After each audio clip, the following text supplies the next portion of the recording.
And now we take a look at some other stories from around Taiwan.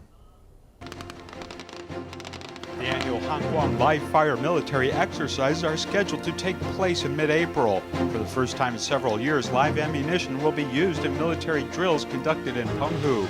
At the moment, the Defense Ministry has not commented about the possible attendance of the Commander-in-Chief, President Ma Ying-jeou. Low rainfall this spring has led reservoirs on the west coast of Taiwan to fall into critical states. Songwen Reservoir, which supplies water to Jiayi and Tainan, is the worst affected, currently sitting at just 16% of water storage capacity. In the north, the Ximen Reservoir has seen water capacity fall to just 44%. Currently, Taoyuan, Linkou, and Kaohsiung are reducing water pressure in the evening.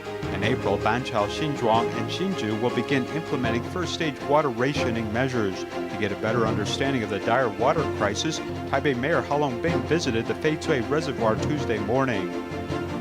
Tomb Sweeping Day is soon here, and according to Taiwan custom, families typically visit their ancestors' graves.